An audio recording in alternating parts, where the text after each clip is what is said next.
વલ્લભના વાલા વૈષ્ણવો, જય જય શ્રી ગોકુલેશ. વૈષ્ણવ, ગઈકાલે સત્સંગમાં આપણે જોયું કે શ્રી ગિરધરજી સાથે ઘનશ્યામજીએ જે ઝઘડો કર્યો હતો તેને શ્રી ગોકુલનાથજીએ ઘનશ્યામજીને શાંત કરી દીધા. તે પછી શ્રી ગોકુલનાથજી ગુજરાતના પ્રવાસે વિજય કરે છે. એનું વૃત્તાંત આપણે ગઈકાલે શ્રવણ થોડો કર્યો. હવે આપણે પ્રાકટ્ય સિદ્ધાર્થના મંગલાચરણનું ગાન કરીશું.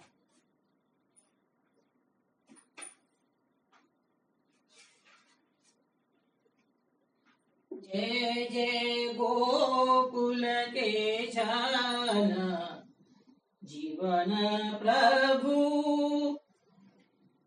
जय श्री गोकुल पति राय,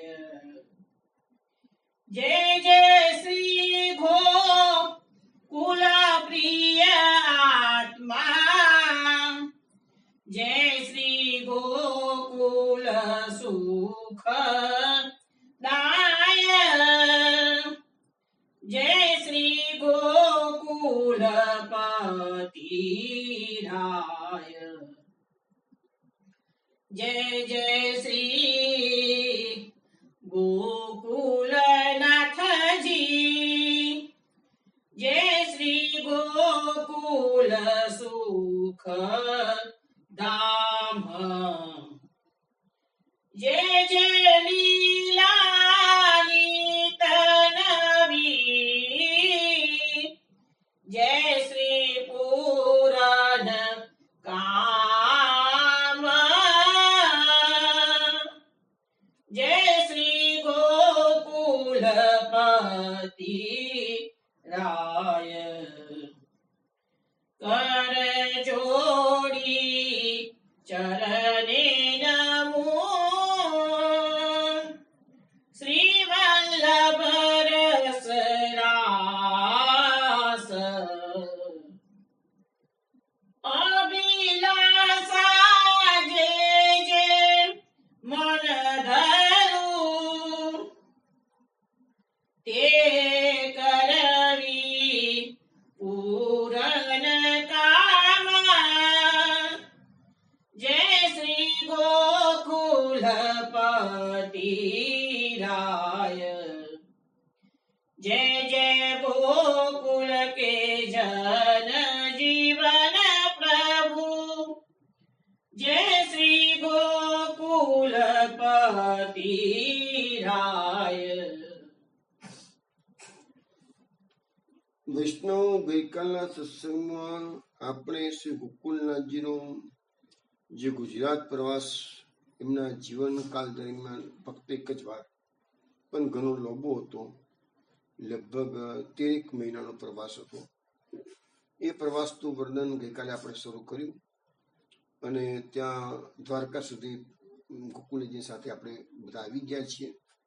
દ્વારકામાં ગોકુલનાથજી 11 દિવસ બિરાજ્યા છે. હવે આગળના પ્રવાસની વાત કરીએ તે પહેલા એક કીર્તન શ્રવણ કરીશું. તેના શબ્દો છે, ઉત્સવ અલૌકિક કહ્યો ન જાય.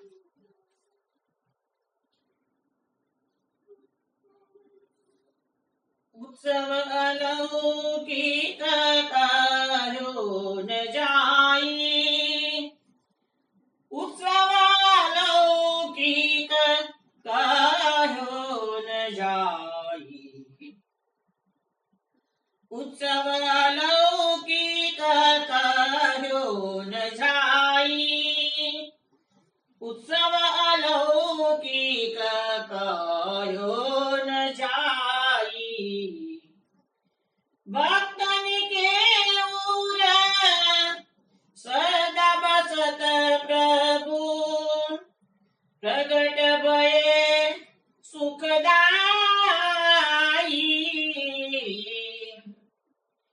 उत्सव अलौकिक कहो न जाई, श्री गोकुलेश प्रागट्य सर्वोपरि लीला रसिक सुहा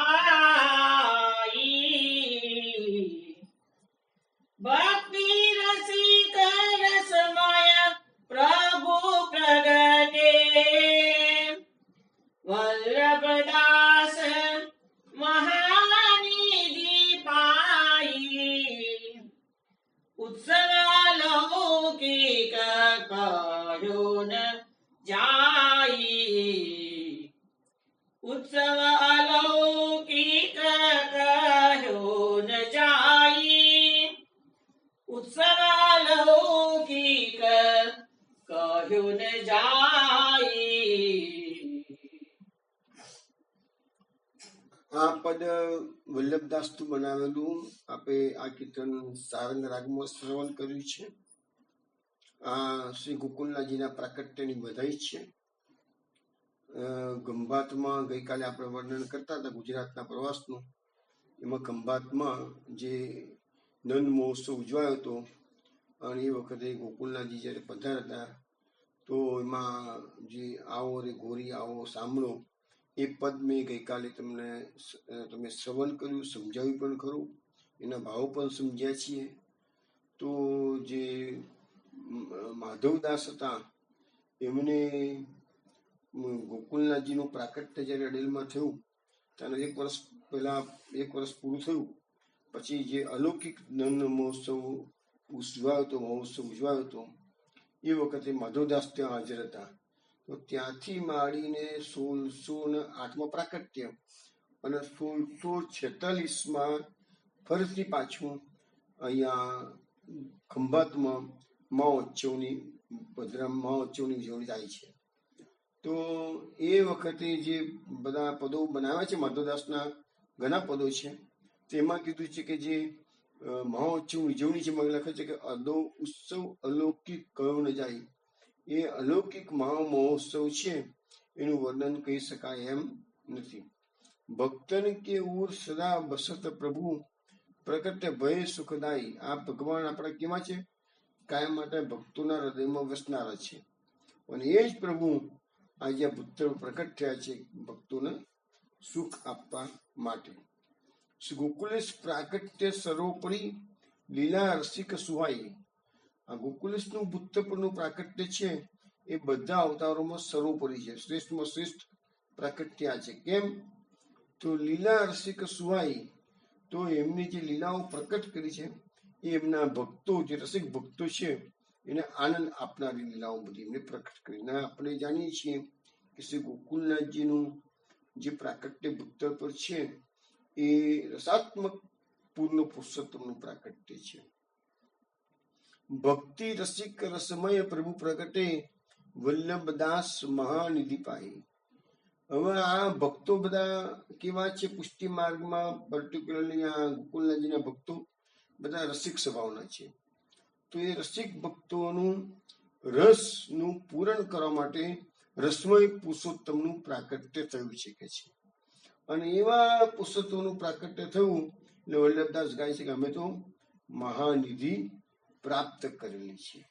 તો આ એક મહામહોત્સવની બધાઈનું પદ આપે શ્રવણ કર્યું વિષ્ણુ. હવે ગઈકાલે કહું એ પ્રમાણે ગોકુલનાથજી દ્વારકા પધાર્યા છે. ત્યાં રણછોડરાયજી શ્યામ જે ગુગળી લોકો જે બી અનાચાર કરતા હતા કે થોડું ખોટી રીતે પદ્ધતિ અપનાવતા હતા એ બધી એમને સુધરાવી દીધી.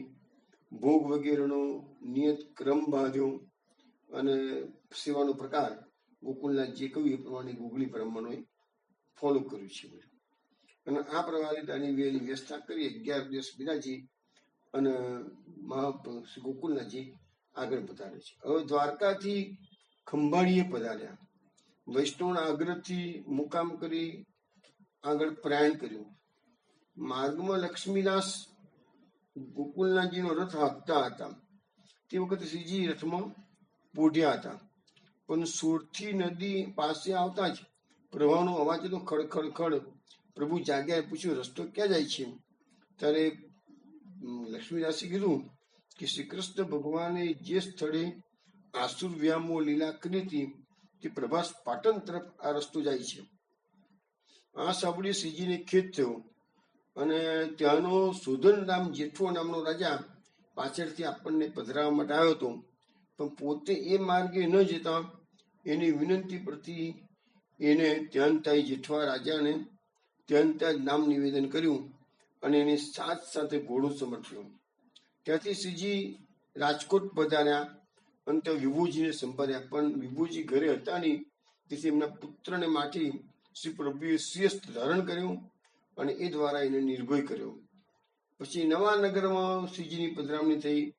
રાજાએ ઘોડો ભેટ કર્યો અને રણમલજીએ દુહો કહ્યો છે, ઓવારણા આ છે વલ્લભ તે અવનીતના તત જમુના તને જ્યાં તું સરખા નીપજે, એવો દોહો એમને સૌરાષ્ટ્રમાં અમે બધા દોહા જલ્દી લલકારતા. અહીં અનેક દેવીજીઓને શરણે લઈ ખંભાળીએ ભટ્ટ રાઘવદાસ ત્યાં પધાર્યા. ત્યાંથી દ્રોણ વાળા અનાબાઈ કે જે પ્રભુને દ્વારકા જતા મોરબીમાં મળ્યા હતા અને ત્યાંની સાથે સાથે એ પ્રભુની સાથે દ્વારકા ગયા હતા. તેમને પ્રભુને પોતાના ગામમાં પધરાવી અને પોતાનો સેવાનો મનોરથ સિદ્ધ કર્યો. ત્યાંથી સૌરાષ્ટ્રના કિયાન બાબરા નામે ગામમાં ભાગીરથી ફૂલબાઈને ત્યાં પ્રભુ પધાર્યા. ત્યાં પ્રભુ 7 દિવસ બિરાજ્યા, સેવાનો અંગીકાર કર્યો, અનેક જીવોને શરણે લીધા. આગળ ચાલતા જંબોજી નામે શુદ્ધ અંતકરણ વાળા બ્રાહ્મણની વિનંતી પરથી પ્રભુ એના ગામે ગુડે પધાર્યા છે. એના પર કૃપા બતાવી છે. પ્રભુએ એની સામગ્રીનો અંગીકાર કર્યો છે.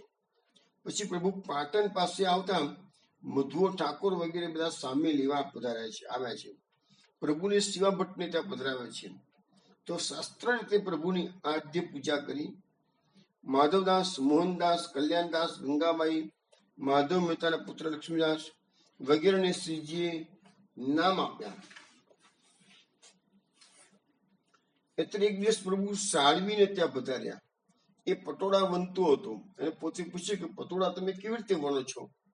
તો પછી એ વણવાની રીતનું વર્ણન સાંભળી શ્રીજી ખૂબ પસંદ થયા. પાટણથી પ્રભુ સિદ્ધપુર પધાર્યા. ત્યાં સરસ્વતીમાં સ્નાન કરી એનો મહિમા વધાર્યો. ત્યાંથી મહેસાણે આવી તળાવ પર ડેરો કર્યો. ત્યાં એ વખતે માટીના વાસણ સારા થતા હતા. એ લાવી કેટલાક વૈષ્ણવો શ્રીજીને સમર્પ્યા. કારીગરી જોઈ શ્રીજી પસંદ થયા. આ પ્રમાણે સૌરાષ્ટ્રમાં ઘણા રાજાઓ અને અનેક દેવીજીઓને શરણે લઈ અને ઠામે ઠામ ગામે ગામ શરણસ્થ અને અંગીકૃત જીવોને એમની સેવાના અંગીકાર દ્વારા અદય ફળનું દાન કરતા કરતા શ્રીજી દંધાવ્ય દેશમાં આવી પહોંચ્યા. અત્રથી રાજનગર પાસે નજીકમાં રાજનગર હતું. તો ચાચા હરિવંશજી, પૌત રવાડી, બ્રહ્મચારી હરિપટ ભટ્ટ, જંબોજી, જગન્નાથ, લખીબાઈ, હીરબાઈ, કાનબાઈ વગેરે જે ભક્તજન પ્રભુની સાથે હતા, તેમાંથી લખીબાઈએ ઘેર સૌને ખબર મોકલાવી.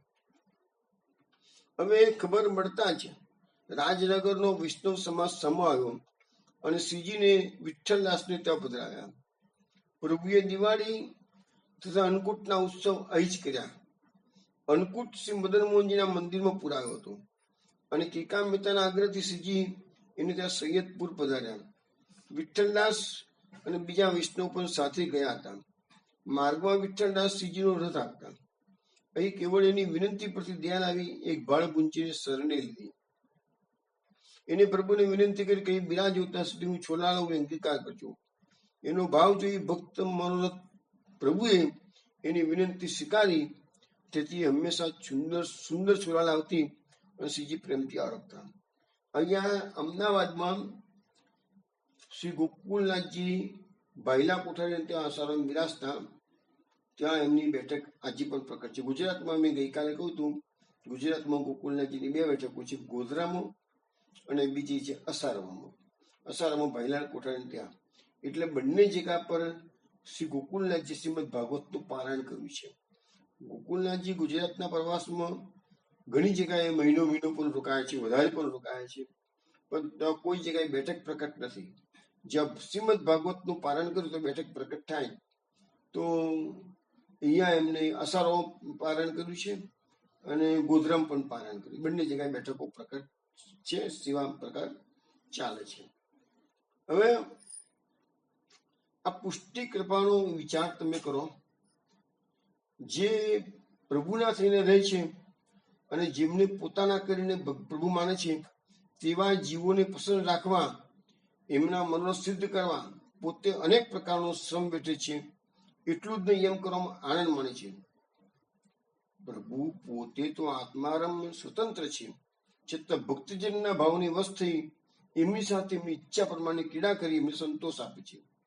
જે પ્રભુ આપણા સુખ અને સંતોષને માટે આટલો શ્રમ લઈ રહ્યા છે, અરે પ્રભુ જે ક્રીડા લીલા કરે છે તેનો કુલ હેતુ તો સ્વજનોને સંસાર શક્તિમાંથી છોડાવી એઓને પોતાના વિશે નિરોધ સિદ્ધ કરવો એ હોય છે. અહીંયા શું છે કે ગોકુલનાથજી અવનવી જે લીલાઓ કરે છે એની પાછળનો આશય એવો છે કે લોકો પોતાનો સંસાર ભૂલે, સંસારની આસક્તિ, પ્રપંચ વિસ્મૃતિ થવી જ જોઈશે. એ જ આપણું મોટું જન્મ મરણનું જે દુઃખ છે એનું કારણ છે એમ કે આપણી સંસાર આસક્તિ ક્યારે નીકળે કે આપણી બીજી કોઈ જગ્યાએ આસક્તિ લાગે, એક આસક્તિ છૂટે તો બીજી આસક્તિ લાગવી જ જોઈશે. તો એમને આસક્તિ વિના માણસ રહી શકતો નથી. એટલે પ્રભુ પ્રત્યેની આસક્તિ હોય તો સંસારની આસક્તિ છૂટી જાય અને તેથી નિરોધ સિદ્ધ થાય. અને આ ગોકુલનાથજીનું જે સ્વરૂપામૃત એવું હતું, સ્વરૂપા શક્તિ એવી હતી કે બધા ઓટોમેટિક આકર્ષણ થતું હતું કે છે. અને તેથી જુદા જુદા ભક્તજનો સાથે એમના સ્વભાવ અને પ્રકૃતિ અને પ્રભુ જુદી જુદી ક્રીડા કરે છે તથા એ દ્વારા તેઓને જગતના પ્રપંચનું વિસ્મરણ કરાવી પોતાનામાં આસક્ત કરે છે. આ પ્રમાણે જ્યારે જીવની અહમતા મમતાનો નાશ થાય અને એના સર્વ પ્રકારનો અહંકાર નિર્મૂળ થાય ત્યાર પછી એ જીવ પ્રભુના સ્વરૂપમાં સ્થિર થાય ત્યારે કૃતાર્થ થયો કહેવાય. એના માટે મહાપ્રભુજીએ બાલબોધ ગ્રંથમાં આજ્ઞા કરેલી છે, અહમતા મમતા નાશે સર્વથા નિરહંકૃતૌ સ્વરૂપસ્થો યદા જીવ કૃતાર્થ સ નિગદ્યતે. એટલે એમ કહેવા માંગે છે કે અહમતા મમતાનો, આપણો દુનિયાનો આપણા દુશ્મન મોટો હોય છે અહમતા અને મમતા. અહમતા એટલે હું કંઈક છું ને મમતા એટલે મારું. તો આ બંનેનો જો તમે નાશ કરી નાખો, હું અને મારું, તો તમે નિરહંકાર થઈ જશો. અહંકાર તમારો પછી બિલકુલ રહેશે નહીં અને જીવ પ્રભુના સ્વરૂપમાં સ્થિત પછી જ થઈ શકે છે. અને તો થયો તો બીજું કૃતાર્થ થવાનું. એટલે મૂળ વસ્તુ જે અહંકાર રહિત થશો તો તમે પ્રભુના સ્વરૂપમાં સ્થિત થવાના છો. એવું શ્લોક આપણને મહાપ્રભુજી બાલબોધમાં સમજાવે છે. હવે રાજનગરમાં જયારે ગોકુલનાથજી બિરાજતા હતા તે વિઠ્ઠલદાસે એક વખત નૂતન સામગ્રી કરી હતી અને શ્રીજીને ભોગ ધર્યો. એ વખતે એમને આપણે સામગ્રીનું નામ દેવા કહ્યું અને વિનંતી કરી કે આપ તો ચતુર્રાય છો, જો નામ નહીં આવડે તો હસી થશે કે છે. પ્રભુએ કહ્યું કે હસી થાય તો ભલે થાય, પણ હું એ સામગ્રી જાણતો જ નથી, પછી તમને કહું કેવી રીતે કે છે. પછી કાલમાં જે વિઠ્ઠલદાસે નામ કહ્યું, શ્રીજી સભે પ્રસન્ન થયા અને એ સમયે વિઠ્ઠલદાસે પ્રભુને એક દુહો કહ્યો, મારે મન તું એ કરો, તારે મન સો લક્ષજી, પીયુડો પીયું કરે મેઘને જાણે દુઃખજી. એટલે મારે મન તું એકલો, અમારા માટે તો ગોકુલનાથજીને કહે છે કે તમે તો અમારા માટે એકલા જ છો, અમારા પ્રભુ તમે ગોકુલનાથજી એક જ છો કે છે. તારે મન સોળખ છે, પણ તમારા તો લાખો ભક્તો છે કે છે. અમારા તો સ્વામી તમે એક જ છો, પણ તમારા તો લાખો ભક્તો છે કે છે. પીયુડો પીયું કરે મેઘને જાણે દુઃખજી. ચાતક પક્ષી ચોમાસું આવે એટલે પીયું કર્યા કરે કે છે. મેઘ જે છે ને એને કઈ પડે નથી, એને હું એમાં તો કેટલાય પક્ષીઓ અવાજ કરતા હોય છે કે છે. ચાતક પક્ષીને મેઘની બાજુ બેઠી છે, પણ મેઘને ચિંતા કરી છે નહીં. એવું અહીંયા દોહો વિઠ્ઠલદાસે ગાયો. એના પ્રત્યુત્તરમાં શ્રીજીએ સામે દોહો કહ્યો, જીતે કિત મહુ તરે સજ્જન ચિત ધ્યાજી, કિત મૌત ચિત ચરે જો બહુ રેન ઉતરિયાજી કે છે. એટલે એમ કહેવાય છે કે જેવી રીતે ચિત્રમાં હાથીની ઉપર મહાવત બેઠેલું હોય તો એ મહાવત હાથી પરથી નીચે ઉતરતો નથી, કારણ કે ચિત્ર તો સ્થિર છે, તો એ મહાવત તો બેઠેલો જ છે. એવી રીતે ગોકુલનાથજી કહે છે મારા ભક્તો મારા મનમાં આવી રીતે સ્થિર થઈ ગયા છે. એ ક્યારે મારા મનમાંથી મારા ભક્તોને હું તાડતો નથી, મારા ભક્તો પર એવી કૃપા કરું છું. એવું ગોકુલનાથજીએ આપણને સમજાવ્યું. એટલે એને કીધું ને કે તમારા તો હજાર લાખો ભક્તો છે કે છે, કારણ કે મારા ભક્તોને હું જેવી રીતે ચિત્રમાંનો હાથી પરનો મહાવત ક્યારે નીચે ઉતરતો નથી, એવી રીતે મારા ભક્તો મારા મનમાંથી મારા ચિત્તમાંથી ક્યારેય ખસતા નથી. પછી શ્રીજી રાજનગર બિરાજતા હતા. એ સમયમાં તો એકાદ વર્ષથી બારભટ્ટ નામનો બ્રાહ્મણ આવેલો. તેને એક નવીન પ્રકારનો મત પ્રકટ કરેલો અને પોતાની પંડિતાઈ બતાવી બધા મતોનું સર્વનું ખંડન કરતો હતો અને દરેક મતના અગ્રણીઓ સાથે વાત કરતો, શાસ્ત્રાર્થ કરતો અને એમને હરાવી અને બધાને પોતાનો મત તો એ સ્થાપિત કરતો, કન્વિન્સ કરતો એમ. આથી ઘણા લોકો એના મતમાં ભળી પણ ગયેલા. પણ જયારે ગોકુલનાથજી તો પધાર્યા રાજનગરમાં, તો આ બાર ભટ્ટ એની સાથે વિવાદ કરવા આવ્યો. એમાં એમને જીતી પોતાનો યશ વધારવાનો એક પ્રયત્ન કરવા લાગ્યો. શ્રીજી પાસે આવીને જેવો એને વાત શરૂ કર્યો, તો પ્રથમ તો શ્રીજીએ એની બધી વાતો શાંતિથી સાંભળી અને પછી જયારે પોતાને કહેવાનું સગડું કહી લીધું, એટલે સભા જીતવામાં જે કુશળ શ્રીનાથજી શ્રીજી પ્રભુ એને વેદ, સ્મૃતિ, શ્રીમદ ભાગવતના સચોટ પ્રમાણ આપી એના એક એક પ્રશ્ન તોડી નાખ્યો. અને આ પ્રમાણે પ્રમાણ મળતા શાસ્ત્રીય રીતે વધુ વાત કરવાની હિંમત છોડી એ બારભટ્ટ નામનો પંડિત શ્રી ગોકુલનાથજીને દંડોત પ્રણામ કરીને ચાલ્યો. તો આવી રીતે એમને શાસ્ત્રાર્થમાં પણ તગાડે, જ્યાં જ્યાં પણ આવી રીતે લોકો ભિન્ન મતવાળા આવતા એને શાસ્ત્રાર્થથી હરાવતા. હવે રાજનગરથી ગોપીબાઈને ત્યાં પ્રભુ ઉવાસદ પધાર્યા. ત્યાંથી ગતરાળ અને જેરીયજી થઈ આગળ ચાલતા હરખચંદભાઈ, નાનાભાઈ, કૃષ્ણાસ્ત્રવાડી વગેરે સામા આવી પ્રભુને કપડવંજ પધરાઈ ગયા. કપડવંજમાં ત્રવાડીને ત્યાં મુકામ કરી કૃષ્ણા મદન અને કૃષ્ણા સામળને નામ આપ્યા. પ્રેમજી પટેલ, જીવન પારેખ, માધવદાસ ચોકસી વગેરેને ત્યાં પધારી એમની સેવાને અંગીકાર કરી છે. હવે ગોકુલનાથજી પધાર્યા છે કપડવંજમાં, તો કપડવંજમાં પધાર્યા એટલે સ્વાભાવિક છે આપણને બેનજીરાજની પ્રસંગો બધા યાદ આવી જ જાય. તો એના માટે એમ કહેવાય છે કે આ બેનજીરાજ એ ભગવાનની પ્રભુની આનંદ શક્તિનો અવતાર છે. અઠ્યોતેર ભગવદ્યમાં આ બેનજીરાજનું આ ત્રીજું પ્રાકટ્ય, ગોકુલનાથજી સાથે એમનું ત્રીજું પ્રાકટ્ય છે. બેનજીરાજનું પ્રથમ પ્રાકટ્ય ગધાણા રાણી દુર્ગાવતી સાથે થયું, દુર્ગાવતી રૂપે થયું. બીજું પ્રાગટ્ય એમનું થયું સુરત નજીક વડગામમાં સંતરાસને ઘેર બેગાજા રૂપે. અને ત્રીજું પ્રાગટ્ય થયું એ કપડવંજમાં આ વિષ્ણુભાઈના ઘેરે બેનજીરાજ રૂપે થયું.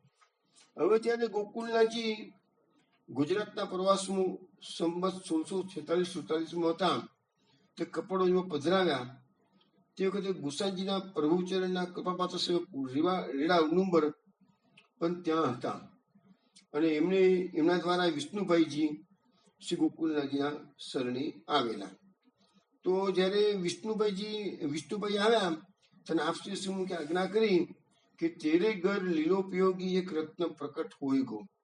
અને આ વચન અનુસાર થોડા સમય પછી એટલે વિશ્રમ સંવત 1647 પુષ સુધી 13 શુભ દિને વિષ્ણુભાઈના ઘરે બેનજીરાજનો જન્મ થયો હતો. બેનજીરાજનું મૂળ નામ હતું રતનભાઈ, પણ બહુ એને બધા પ્રેમથી બેનજીરાજ કીધા હતા. તો કપડવંજમાં આ બેનજીરાજનો કોઠો અને બેનજીરાજની વાવ આજે પણ છે. આપણે જોઈએ, પ્રસંગો જોઈ લઈએ કે કોઠો શું છે, વાવ શું છે. આ બેનજીરાજને શું હતું કે પૂર્વ જન્મની સ્મૃતિ બધી હતી, લીલાત્મક સ્વરૂપની સ્મૃતિ હતી. કારણ કે મેં તમને કહું ને, જે લોકો લીલા પરિક્રમાથી છૂટા પડેલા જીવો છે એ લોકોને સ્વરૂપ વિસ્મૃતિ થઈ ગયેલી હોય.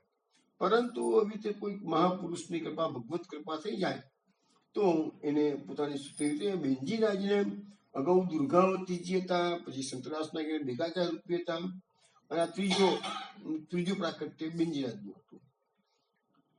હવે એમને સ્વરૂપની સ્મૃતિ આવી ગઈ એટલે શ્રી ગોકુલેશ પ્રભુના દર્શન માટે શ્રીમદ ગોકુલ જવાની એમને તીવ્ર ઈચ્છા જાગી. કપડવંજમાંથી દિન પ્રતિદિન, હવે એ જમાનામાં તો પ્રવાસો ઘણા અઘરા હતા ને, અત્યારના જેવું નથી કે આજે વિચારી ટ્રેનમાં બેસી ગયા સવારે પહોંચી જઈએ વગાડે, એવું પણ નથી. હવે એ જમાનામાં તો મહિનાઓ નીકળી જતા હતા, સારો સંગાત લોકો જોતા હતા. દિન પ્રતિદિન શ્રીજીના દર્શનની આરતી તીવ્ર બનતા તેમને એક વિનંતી પત્ર શ્રીજીને લખી એક વૈષ્ણવ સાથે શ્રીમદ ગોકુલ મોકલાયો, જેમાં બેનજીરાજે પોતાની વિરહ અવસ્થાનું વર્ણન કરેલું. શ્રીમદ ગોકુલમાં શ્રીજી એ વખતે ગાદી ધક્કી બિરાજમાન હતા. ત્યારે વૈષ્ણવ પત્ર લઈને આવે છે અને ત્યારે કૃપાનિધિ શ્રીજીએ પૂછ્યું, વૈષ્ણવ ક્યાંથી આવી? ત્યારે આગંતુક વૈષ્ણવે દિનતા સર્વ સમાચાર આપ્યા. શ્રીજીએ પૂછ્યું, પત્ર લાવ્યા છો? ત્યારે તેને બેનજીરાજનો એક પત્ર શ્રીજીના હાથમાં મૂક્યો પત્ર વાંચતા જ ભક્તવત્સ શ્રીજીનું હૃદય ભરાઈ આવ્યું. ત્યારબાદ એ પત્ર લાવનાર વૈષ્ણવે સર્વ સમાચાર પૂછ્યા. પછી આગંતુક વૈષ્ણવે કહ્યું કે બેનજીરાજ વતી એવી વિનંતી કરતા કહ્યું છે, રાજા બેનજીરાજ આરતીપૂર્વક આપણા દર્શનની પ્રતીક્ષા કરે છે. ત્યારે કૃપાસુંદુ સિંહજીએ આજ્ઞા કરી, કાલે ઉત્થાપન સમય તેને પ્રત્યુત્તર લખી આપીશ. આ તરફ બેનજીરાજનો પત્ર શ્રીજીને જે સમય મળ્યો તે ક્ષણથી જ કપડવંજમાં મહાભાગ્યવાન એવા બેનજીરાજને રાત્રિએ અર્ધજાગ્રત અવસ્થામાં અનેક પ્રકારના સાનુભવ થવા લાગ્યા. ત્યારબાદ ઉત્થાપન સમયે શ્રીજી બેનજીરાજને જે પત્ર લખ્યો તે એવો હતો: સ્વસ્તિ શ્રી વલ્લભાનામ પરમ પ્રિયા સ્વાશિષ સમીય ભાવાત્મક સામાસામ સાહેબ અપરમચ્ય સદા સર્વાત્મના શ્રી ગોકુલે સમર્તવ્યો ભજનીય કિમભિતિકમ. तुम्हारी पत्री पहुंची, वांचते अति संतोष भयो, समाचार सब पाए. अब खाओ भाती की चिंता मत करियो, ठाकुर सब भली करेंगे. सब भाती करी बाह्याभ्यंतर भाव गोप्य सुरहनो और सब समाचार पतावत रहनो. हम हूँ बहुत पेड़ो चाहते, आगे सब भली होगी, ताती चिंता मत करो. प्रसादी वस्त्र माला और पवित्र महाप्रसाद पठायो है सो लेनो. આ પત્ર અને પ્રસાદી વસ્તુઓ આગંતુક વૈષ્ણવને આપીને શ્રીજીએ વિદાય કર્યા. વિશેષમાં શ્રી મુખે આજ્ઞા કરી કે આ બધું બેનજીરાજને આપ્યો અને માર્ગમાં સાવધાન રહેજો. હવે આ બાજુ કપડવંજમાં બેનજીરાજને સપનું આવ્યું કે શ્રીજીનો પ્રત્યુત્તર અને પ્રસાદી વસ્તુઓ લઈને વૈષ્ણવ પાછા આવી રહ્યા છે. આથી બેનજીરાજ પોતાની એક સખીને લઈને કપડવંજની બહાર એક ગાંવ દૂર એક વૈષ્ણવને સત્કાર આવતા વૈષ્ણવને સત્કારવા માટે ગયા અને સામે મળતા જ આ વધૈયાએ શ્રીજીનો પત્ર અને પ્રસાદી વસ્તુ બેનજીરાજને આપી. તો શ્રીજીના કૃપાપાત્ર બેનજીરાજે આદરપૂર્વક પ્રણામ કરી હૃદય અને નેત્રોને સ્પર્શ કરાવ્યો અને મસ્તકે ચડાવીને ભાવ પ્રીતિપૂર્વક વાંચ્યું. આર્તિક હૃદય શ્રીજીના ગુણગાન ગાતા ગાતા ઘેરે પાછા આવ્યા. સર્વ સુજાતિ સેવક સમાજને આમંત્રીને મોટો ઉત્સવ મનાવ્યો. હવે કપડવંજ ગામની બહાર જે સ્થળે બેનજીરાજ આ વધૈયાનો સત્કાર કરવા સામે ગયા હતા એ સ્થાને એક વાવ હતી. હાલમાં પણ એ વાવને બેનજીરાજની વાવડી કહે છે. અને બેનજીરાજનું જે અંતિમ સમય લીલા પ્રવેશ થયો એ શ્રીમદ ગોકુલમાં થયો. તે વખતે તેમના પિતા શ્રી વિષ્ણુભાઈને ઘણો શોક થયેલો. તો એ સમય બેનજીરાજના પિતા વિષ્ણુભાઈને જયારે શોક થયો પછી એઓ સ્વવતન કપડવંજ પાછા આવ્યા, પરંતુ વિરહ ક્લેશ તો વધતો ગયો. આથી શ્રીજીએ સ્વપ્ન દ્વારા આજ્ઞા કરી કે અમે સદા તમારી નિકટમાં જ છીએ. અને આમ કહીને બેનજીરાજના જન્મસ્થાન કોઠાને બતાવીને ત્યાં ઝારી ભરવાની આજ્ઞા કરી. તો કપડવંજ પાછા ફર્યા પછી વિષ્ણુભાઈએ પ્રતિદિન બેનજીરાજના કોઠામાં ઝારીજી ભરવાનો પ્રારંભ કર્યો, જે અધ્યાપી પર્યંત ચાલુ છે. તો અમે કપડવંજમાં આજે પણ બેનજીરાજનું નિવાસ સ્થાન છે. મેં પણ આ બેનજીરાજના કોઠાના દર્શન કરેલા છે. અને એ જે રૂમમાં શ્રી ગોકુલનાથજી પધાર્યા હતા ત્યાં મને ખુરશી પણ બતાવવામાં આવી કે આ ખુરશી પર ગોકુલનાથજી બિરાજ્યા હતા. અને એમને પધરાવેલું એક ભાગવત પણ ત્યાં આજે છે, એના દર્શન અમે તો કરેલા છે. તો એ બેનજીરાજનો કોઠો અને બેનજીરાજની વાવડી આજે પણ કપડવંજમાં જાણીતા છે. તો આવી રીતે કપડવંજથી હવે શ્રી ગોકુલનાથજી આગળ પધારે છે. કપડવંજથી વીરપુરમાં સુરજી રાણીની ભાવપૂર્વક સેવા અંગીકાર કરી. પ્રાગદાસના કેશવ ચાંપાના મનોદ પૂર્ણ કરી લીમડી થઈ પ્રભુ પ્રાગદાસને ત્યાં આંબલિયારી પધરાયા. અત્રે ભોજન કરતા શ્રીજીને એટલો તો સ્વાદ પડ્યો કે આંબલિયારા ગામનું નામ સાકરિયા પાડી દીધું. પછી ગંજીભાઈને નામ આપી સરને લીધા. એમને ગીત ગોવિંદનો એક શ્લોક આગળ કાપીને બનાવી આપવા કહ્યું. આંબલિયારેથી ગોધરામાં સાંબરદાસે એમની પત્નીની મોતીની આરતીનો સ્વીકાર કર્યો. હવે જયારે ગોકુલનાથજી ગોધરામાં પધાર્યા તે વખતે એમને જે નાગજીભાઈ ગુસાઈજીના સેવક હતા અને નાગજીભાઈના ઘરમાં ગુસાઈજીની બેઠક હતી, એની બાજુમાં આજે પણ ગોકુલનાથજીની બેઠક બિરાજે છે. અને ગોકુલનાથજી તો જઈને જોયું તો નાગજીભાઈનું ઘર તો બહુ જૂનું થઈ ગયું હતું, જીર્ણ શીર્ણ હતું, પડું થઈ ગયું હતું. તો નાગજીભાઈ ગોકુલનાથજી કીધું કે આ ઘરને હું સમારકામ કરાવીને નવું બનાવી દઉં છું કે છે. ભાઈ ત્યાં વિષ્ણુ કીધું કે આના કૃપાના આપ એવો શ્રમ ના લેશો કે છે. તમે આપ અત્યારથી દ્વારકા પધારવાના હતા અને દ્વારકા પધારી પાછા ગોધરા પધારવાના હતા. એટલે કે આપ દ્વારકા પધારી પાછા ગોધરા પધારશો ને ત્યાં સુધીમાં ઘર અમે રિપેરિંગ કરાવી દઈશું કે છે. તો ત્યાં બી ગોધરા બેઠક છે અને શ્રી ગોકુળનાથજી તો વળી શ્રીમદ ભાગવતનું પારાયણ કરેલું છે. ગુજરાતમાં 2 જગ્યાએ પારાયણ થયું છે, ગોધરામાં અને અસારવામાં. પછી પ્રભુ વડોદરે ગોવિંદદાસને ત્યાંથી મૌધામાં જીવી મેથીને ત્યાં પધાર્યા. એના અગ્રથી ત્યાં એકાદ દિવસ રહી શ્રીજી નડિયાદમાં ત્રવાડી વસુરામજી તથા પટેલ કાનજી વગેરે દર્શન આપી સુજીતરામ પધાર્યા. ત્યાં રામજી પટેલના નવા ઘરમાં મુકામ કર્યો. પટેલે એ ઘર શ્રીજીને સમર્પણ કહ્યું તો શ્રીજીએ જણાવ્યું કે એમ કરવાની શી જરૂર છે, તમારું સર્વ અમારું જ છે. આ વચનોથી પ્રભુએ સ્વજનોને તેઓ પ્રત્યેનો પોતાનો પ્રેમ અને દ્રવ્ય પ્રત્યેની પોતાની અનાસક્તિ સૂચિત કરી. પછી સુજિત્રાથી શ્રીજી ખંભાતમાં પધાર્યા અને પોતાના કૃપાપાત્ર માધવદાસ જીવાભાઈના મનોરથ પૂર્ણ કર્યા. આપણે ગઈકાલે માધવદાસભાઈનું જે કીર્તન હતું, આવો રે સાંભળી આવો રે ગોરી, એ કીર્તન આપણે કોઈ પદ શ્રવણ કર્યું અને એનો ભાવ પણ મેં સમજાવેલો હતો તમને. હવે અહીંયા વૃતાંતમાં ખંભાતનું વૃતાંતમાં એવું કહે છે કે ગોકુળનાથજી ખંભાતમાં કુલ 21 દિવસ બિરાજ્યા છે. ખંભાતના મહાબળભાગી માધવદાસે શ્રીજીને ખંભાત પધારવા અને એના વિરાવતુર જયારે ગુજરાતના પ્રવાસે હતા, એટલે જે માધવદાસ હતા ને એ શ્રી કૃષ્ણજીના સેવક હતા. એટલે એમને જયારે સમાચાર મળ્યા કે બધા ગુજરાતના પ્રવાસમાં છે, તો શ્રીજીને ખંભાત પધારવા અને એના વિરાતુર ભક્તોનો તાપ નિવારવા વિનંતી કરી હતી. તદનુસાર ભક્ત સમાજ જીવાભાઈ અને ફૂલકુંવરે શ્રીજીને ખંભાતમાં પધરાયા.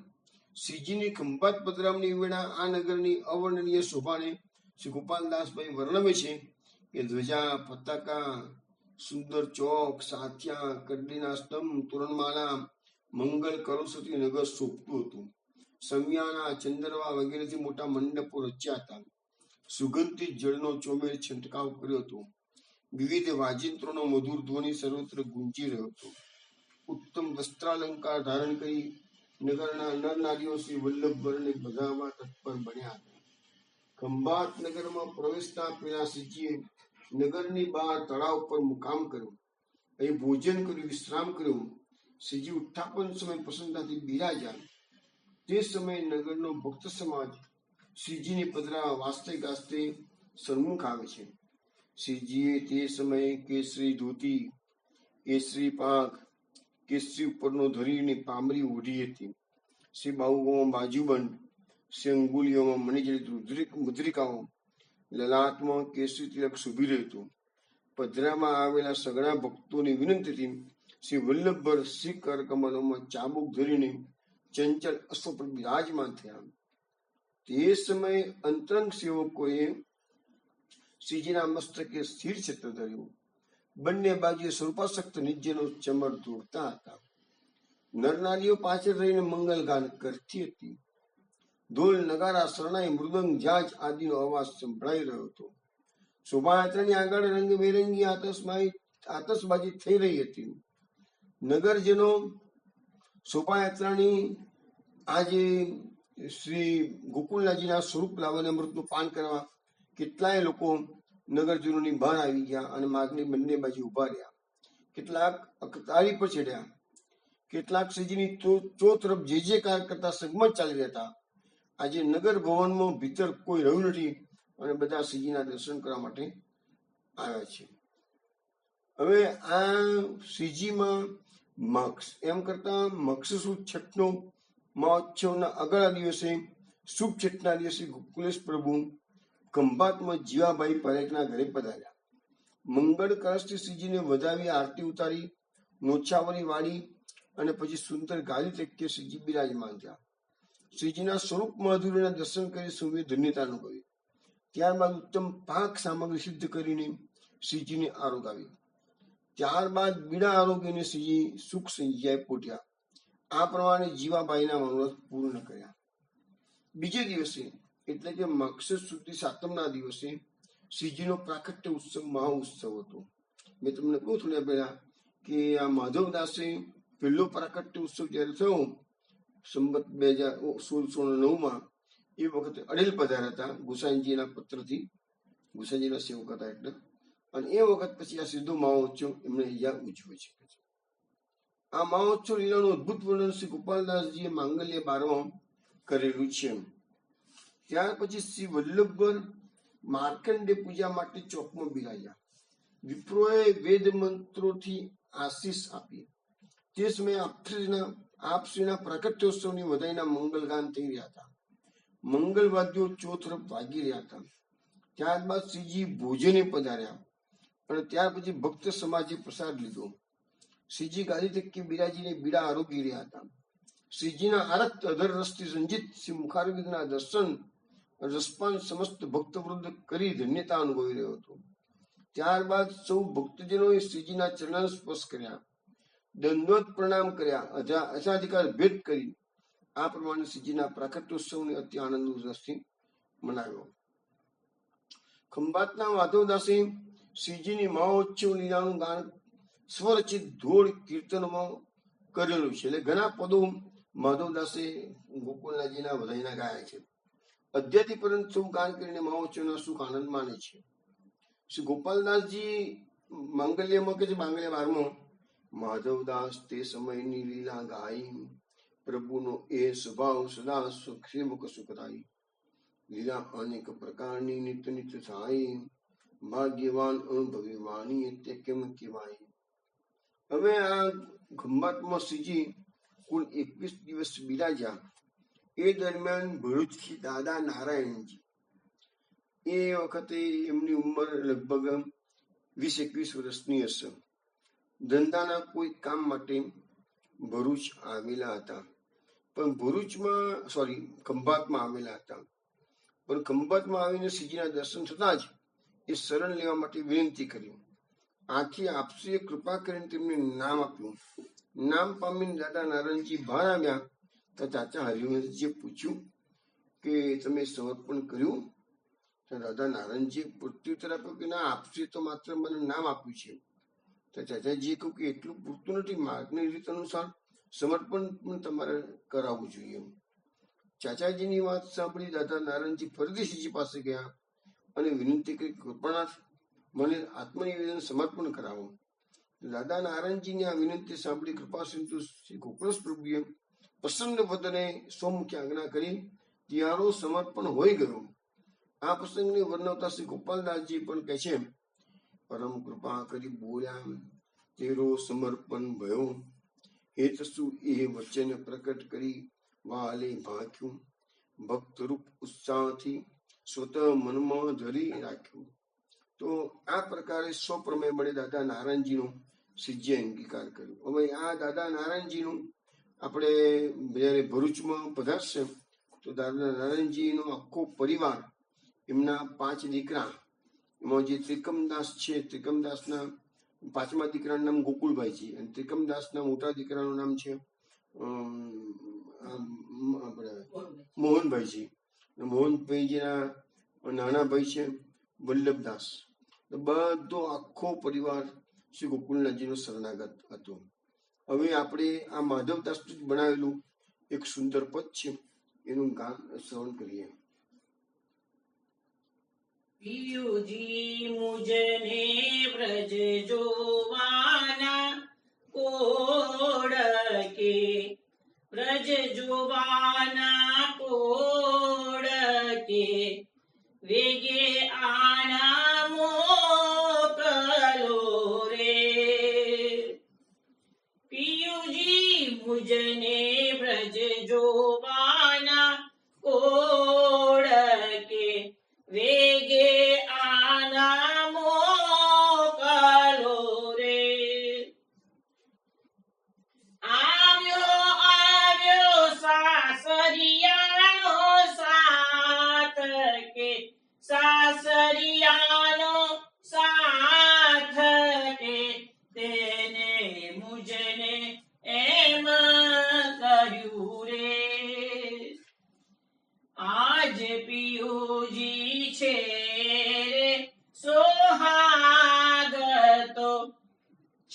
વક્ર ચમર ઢળે રે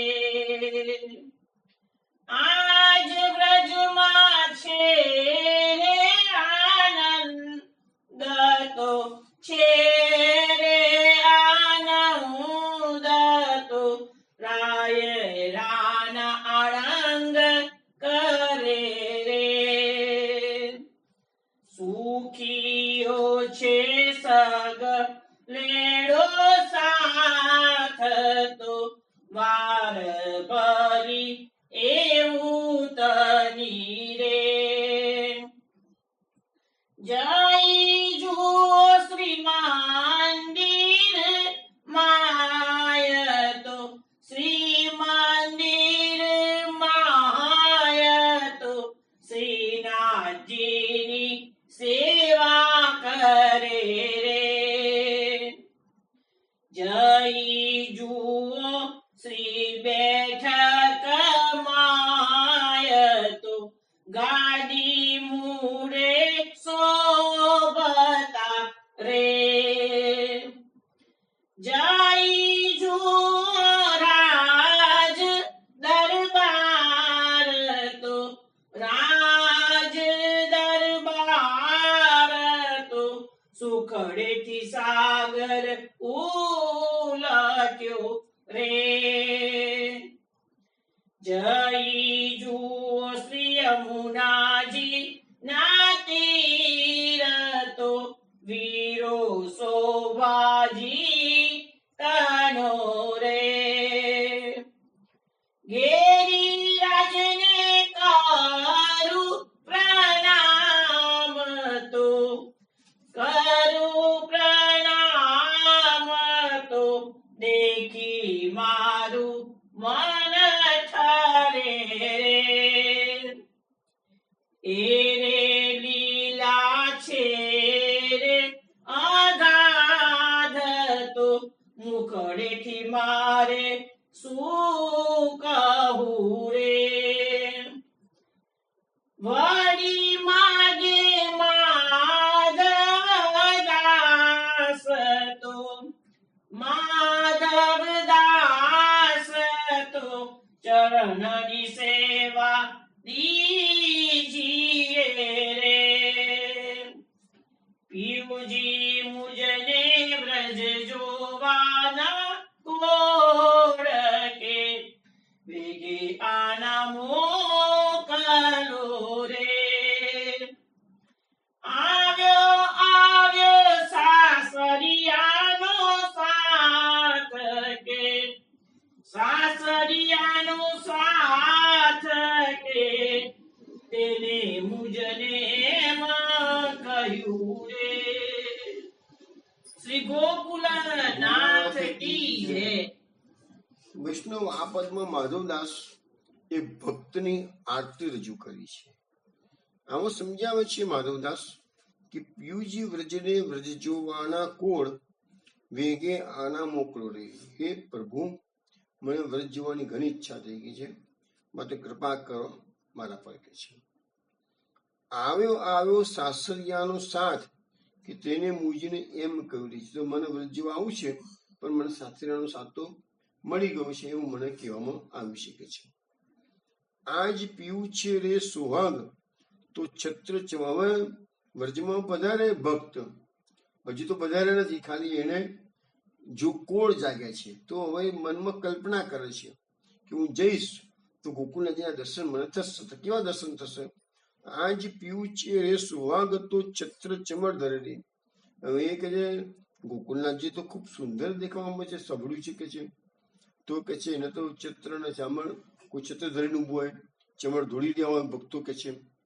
અને આ જ વ્રજમાં છે રે આનંદ તો રાય રાણા આડંગ કરેલી. વ્રજમાં તો કાયમ માટે જો ગોકુળનાથજી બિરાજતા હોય તો કાયમ માટે આનંદ છવાયેલો હોય કે છે. અને એ તો ગોકુળનું રાય, ગોકુળનું રાણો તો સંઘર્ષ સજીને બિરાજમાન હશે કે છે. કલ્પના કરે છે સુખ્યો છે સગલેડો સાથ તો વાર ભલી એવું તની રહે. એટલે કે છે કે અમારી સાથે જે કઈ બી વૈષ્ણવ આ દર્શન કરશે એ બધો સાથેના એ બધા સુખિયા થઈ જશે કે છે. અને એટલા પર કે છે હું વારી જઉં છું કે છે. જઈ જુઓ શ્રી મંદિરમાં તો શ્રીનાથજીની સેવા કરે. હવે અહીંયા શ્રી ગોકુલનાથજીનું વ્યાપકત્વ પણ અહીંયા બતાવવામાં આવ્યું છે. ગોકુલનાથજી એક જગ્યાએ નથી બિરાજતા. ગોકુલનાથજી ભક્તો જ્યાં જાય ત્યાં ત્યાં ગોકુલનાથજીના દર્શન કરે છે વ્રજમાં જઈને. એટલે કે જો હું મંદિરમાં જઈને જોઉં તો જો શ્રીનાથજીની સેવા કરતા પણ શ્રીનાથજી એટલે ગોકુલનાથજીની સેવા કરતા પણ અમને જોવા મળે છે કે છે. અને જો હું એની બેઠક જઈ જુઓ શ્રી બેઠક માય તો ગાદી મુદ્દે શોભતારે, જો એમની બેઠકમાં જઈને હું રહું તો ત્યાં બી બિરાજમાન છે, તો ગાદી તકિયા પર બિરાજમાન છે કે છે. જય જુઓ રાજ દરબાર તો સુખડેથી સાગર ઉલટ્યો રે. અને જો એ રાજાધિરાજ છે, દરબાર ભરીને વૈષ્ણવની મંડળીમાં વચ્ચે બેઠા હોય તો તગરો સુખનો સાગર ઉલટ્યો હોય છે કે છે. જય જુઓ શ્રી જમનાજીના તીર્થ. અને જો જમનાજી જોવા જવું, વ્રજના કોળ તો થાક્યા છે, વ્રજ જોવા માટે નીકળ્યું, જમનાજીમાં જવું તો ત્યાં બી મને શોભાજીનો વીરો એટલે કે ગોકુલનાથજી ત્યાં બી મને જોવા મળે છે કે છે.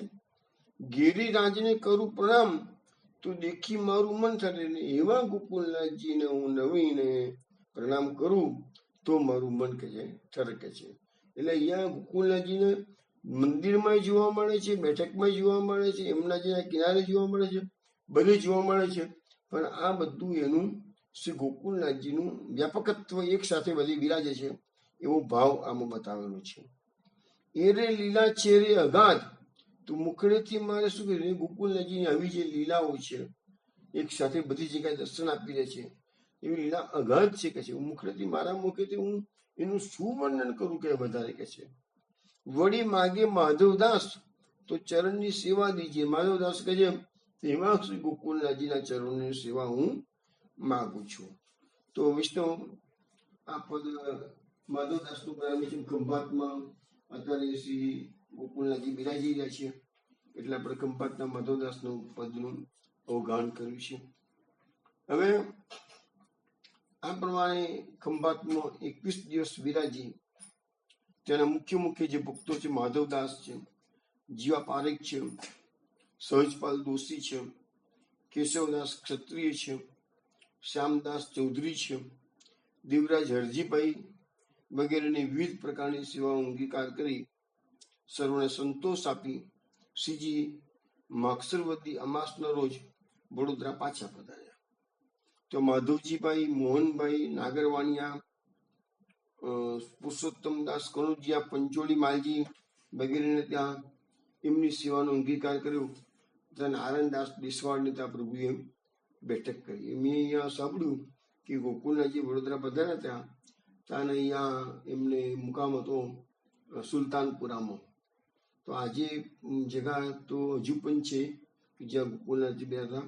અત્યાર સુધી મંદિર તો મને કોઈ કીધું ને આ મંદિર હવે બંધ થઈ ગયું છે.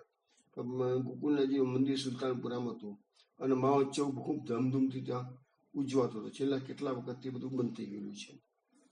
એટલે પ્રભુ વડોદરા બિરાજતા ત્યારે ભરૂચથી નાથાભાઈએ આવી વિનંતી કરી કે રાજપીપળાના રાજાએ આપણે પધારવા માટે વજીર મોકલ્યું છે. વળી તાપીપુરથી ગોપાલ ભાન સારંગ મહેતાના મોકલવાથી આવ્યા હતા. તેથી પોસ્ટ સુધી ત્રીજના રોજ વડોદરાથી વિજય કર્યો. અહીંથી માવજીભાઈ સાથે ગયા. અચલ ભટ્ટને વિછા ગંધર્વનું ગાન શ્રીજીને પ્રિય હોવાથી એમને પણ સાથે લીધા. એ દિવસે રાનપુર કોઠી મુકામ કરી વેલું ગામ પધાર્યા. તો ચંદ્રગ્રહણ આવ્યું. એ નિમિત્તે વિધિસર દાન કરી નાથુભાઈને વચન આપી વિદાય કર્યા. તો માનજીભાઈએ ઘોડા તથા રથ સમર્પ્યા અને શ્રી અંગે જરકસી વાઘો ધરાવ્યો. ત્યાંથી લીખોદરે આવી માવજીભાઈ, અચલ ભટ્ટ તથા વિચા ગંધર્વોને સન્માન કરી વિદાય કર્યા. પછી નાથજીભાઈ સમાજ સાથે સામા આવી શ્રીજીને તબ કુબરીને ઘેર પધરાવ્યા. તો હેમજી નારાયણદાસ જાદવજીને સરને આપ્યા. ત્યાંથી દેવજીભાઈ અને ગોપાલદાસભાઈને વરણ કર્યા. બીજેના દિવસે નાથજીભાઈએ મનોરથ માન્યો અને અનેક ભેટ પેરામણી કરી. દામોદરદાસના પુત્ર હરિભાઈએ શીશ નમાવ્યું, એ પર શિરસ્થ ધર્યો. એવી રીતે લવજીભાઈના પુત્ર ત્રિકમભાઈને શિરે પણ શિરસ્થ ધરી અંગીકાર કર્યો. આ પ્રમાણે ત્યાં 3 દિવસ બિરાજી સર્વના મનોરથ સિદ્ધ કર્યા. ત્યાંથી વિજય કરી શ્રીજી આગળ ચાલ્યા. જેઓ અંકલેશ્વર સુધી રામજી સહ સાથે ગયા. માર્ગમાં કેશુભાઈની વાડીમાં શ્રીજી ઉતર્યા તો નાથજીભાઈ ખાડ પાપડીની સામગ્રી લઈને આવ્યા. એમાં જલનો સ્પર્શ નહીં હોવાથી તથા શુદ્ધ રીતે તૈયાર કરી લાવેલા હોવાથી શ્રીજીએ એનો સ્વીકાર કર્યો. આરોગી પ્રસન્નતા જણાવી. પછી સુરતમાં મોહનને ગીર પધાર્યા તો માધવદાસ તથા દ્વારકાદાસ નામે બે વૈષ્ણવોએ એક હાથી ભેટ કર્યો. શ્રીજીએ એનું નામ ગોપાલ પ્રસાદ પાડ્યું.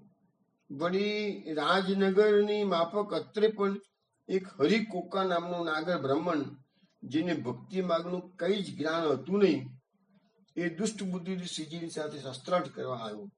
પરંતુ શ્રીજીએ તો એને એક જ વચનથી નિરુત્તર કરીને મદને ઉતારી લીધો. તો તે ગોપાલદાસભાઈને ત્યાં વ્યારા પધાર્યા. તો બાગમાં મુકામ કરી રસોઈ કરી અને દેવજી મહેતા, શ્રી રાજભાઈ, ભાચુ ગાંધી, કાશી ત્રવાડી વગેરે વૈષ્ણવોને અહીંયા શરણે લીધા. વ્યારામાં પ્રભુ બિરાજતા હતા તે વખતે વડગામથી સંતદાસ આપણે પધરાવા આવ્યા. એમને શ્રીજીએ કહ્યું કે તું સેવા છોડીને કેમ આવ્યો? હું મારા મનથી આવતો જ હતો તારા ત્યાં આગળ. ત્યારે એને વિનંતી કરી કે ઘેર તો ભાવનાથી આપ આરોગો છો, પણ તેથી તાપની શાંતિ નહીં થવાથી પ્રગટ પધાર્યા છો, તેથી દર્શન માટે આવ્યો છું. પછી શ્રીજી 35 દિવસ એમના ત્યાં બિરાજી બેઠક કરી એમના સેવાના સર્વ મનોરથ પૂર્ણ કર્યા. ત્યાંથી કોલંદે સૌદાસને ત્યાં 5 રાત રહી માધવદાસને ગામ નંદરબાર પધાર્યા. અહીં મોહોલેરના રાજા પ્રતાપસિંહે જસવંતજી સુરથિયાને શ્રીજીને તેડવા માટે મોકલ્યો. તેથી એને ત્યાંથી સંગખેડે હરિદાસને ત્યાં થઈ તાપીપુર ગોવિંદદાસને ત્યાં સંવત 1647 ફાગણ સુધી દસમે પધાર્યા. વસંત હોવાથી પ્રભુને એને શ્વેત વાઘો ધરાવ્યો, સર્વ સાંજ પણ તેઓ કરાવ્યો. સમાજ સહિત ગોવિંદદાસ ભક્ત જનની માફક પ્રભુને વસંત ખીલાવતા દોલોત્સવ આવતા પૂર્ણ ઉત્સાહથી નવીન ડોલ તૈયાર કર્યો ને પ્રભુને પ્રેમપૂર્વક ઝુલાવ્યા. અત્રે બિરાજા ત્યાં સુધી શ્રીજી પોઢવા માટે દેવજીભાઈ પારેખને ઘેર પધારતા. હવે આ એકચ્યુઅલી જે આ રસિક રસ ગ્રંથ છે ને એ ઘણો મોટો છે અને એમાં દરેક સ્થળનું ખૂબ જ ડિટેલ્સમાં વર્ણન છે. પરંતુ આપણે તો સત્સંગની અંદર એને ગઈકાલે થોડું વર્ણન કર્યું હતું, આજે વર્ણન કરીશું. એટલે ગુજરાતના પ્રવાસનું 2 સત્રમાં આપણે પૂરું કરવાનું છે. તો એટલે હું ડિટેલ્સમાં જતો નથી અને કઈ કઈ જગ્યા પર શું મુખ્ય પ્રસંગો અને કયા વૈષ્ણવ સ્થળ એની વાત હું કરું છું. દોલોત્સવ પછી ઉજ્જૈનથી કલ્યાણ ભટ્ટ નેલચંદભાઈ આપણે પધરાવા આવ્યા. તેથી શ્રીજીએ આગળ પ્રયાણ કર્યું. તાપીપુરથી લામગઢ રાણા વ્યાસને ત્યાં 5 દિવસ રહી નાલાચાના તળાવે દેવરો કર્યો. ચૈત્ર સુધી આઠમે દિવાલપુર પધારી પરમાનંદ ભટ્ટને ત્યાં રામનવમીનો ઉત્સવ કર્યો. રામનવમી પર તો એમને ગોકુળથી વિજય કર્યો હતો. આ બીજી રામનવમી અહીં ઉભી રહી છે ગુજરાતમાં. એટલે 1 વર્ષ તો ગોકુળ છોડે 1 વર્ષ તો થઈ ગયું. ત્યાંથી શ્રીજીએ તરત જ આગળ ચાલવા પ્રયાસ કર્યો, પણ પરમાનંદ ભટ્ટની પત્નીના આગ્રહથી થોડા દિવસ વધુ રોકાયા. પછી ચોર નરણમાં આવતા તેના મેવાસી લોકો લૂંટવા માટે આવ્યા, પરંતુ શ્રીજીને જોતા જ એ સગડા નાસી ગયા. નાસ્તા કોઈની પાઘડી, કોઈનો ઉપરનો અને કોઈના હથિયાર પડી ગયા, પણ એ લેવા માટે કોઈ પાછા ફર્યા નહીં. કારણ કે એ જમાનો કેવો હતો કે લૂંટફાટનો બહારવટિયાનો જમાનો હતો. ગામડા જંગલોમાંથી યાત્રાઓ પસાર થાય એટલે પોતાનું જે કંઈ દ્રવ્ય હોય જોડે હોય તે બહારવટિયાઓ લૂંટી લેતા હતા. આવી રીતે શ્રીજી એક પ્રદેશમાંથી પસાર થતા હતા અને મુકામ કરેલો. ત્યાં કોઈ ક્યાંય સમાચાર આપ્યા કે નજીકમાં જ કોતરો છે ને કોતરોમાં બધા ડાકુ રહેતા હોઈ શકે છે, એટલે તમે સાવધાન રહીજો, ઓચિંતા લૂંટી લેશે તમને કે છે.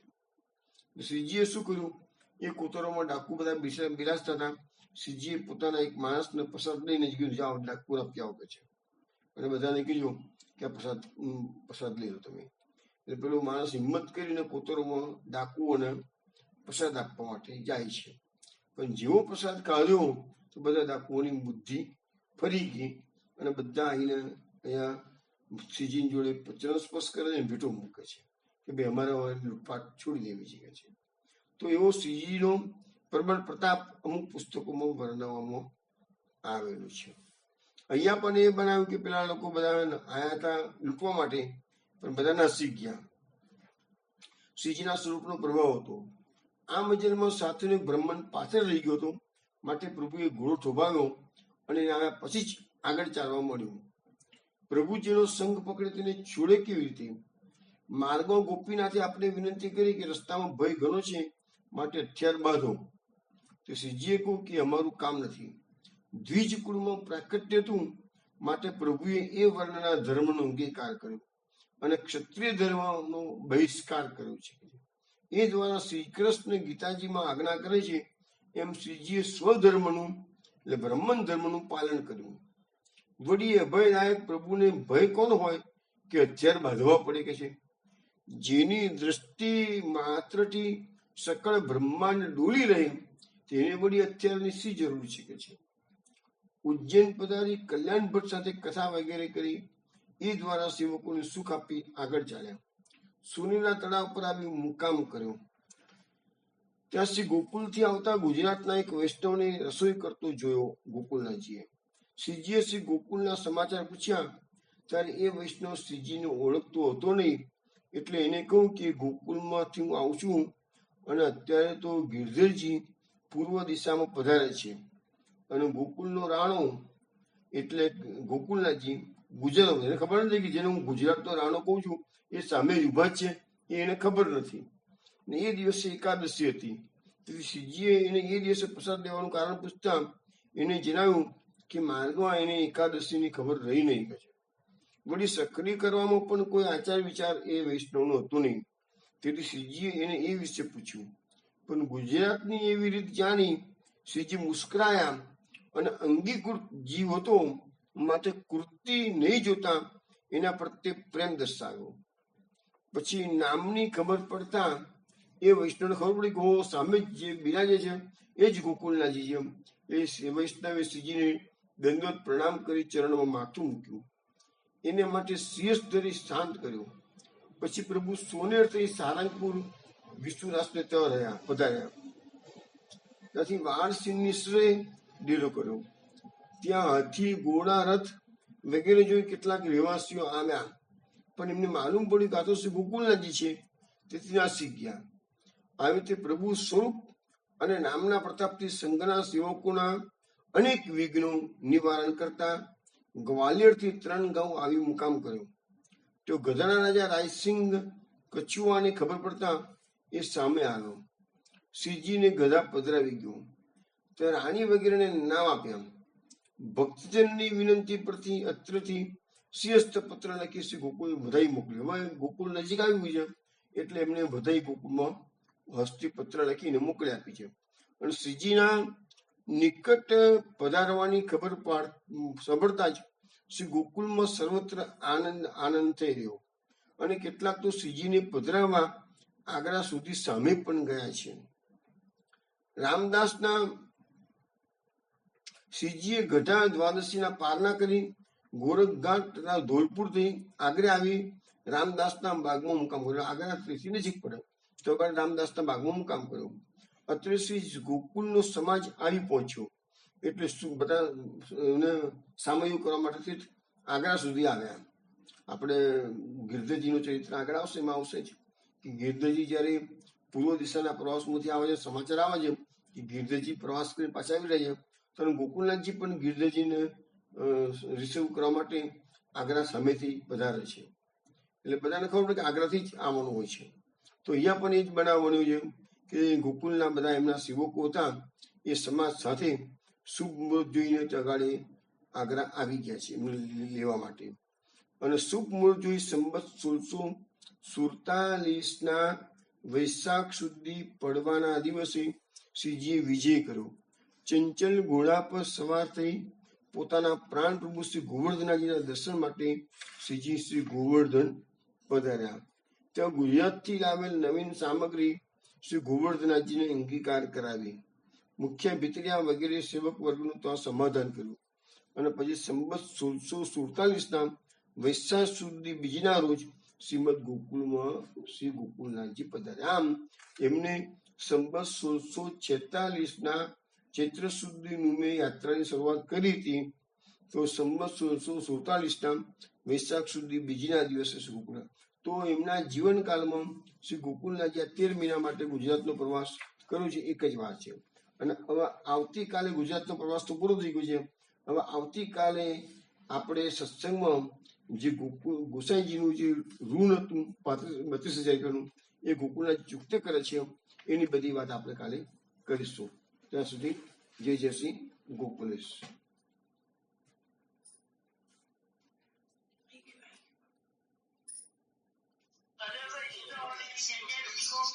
જય શ્રી ગોકુલેશ. જય શ્રી ગોકુલેશ. જય શ્રી ગોકુલેશ.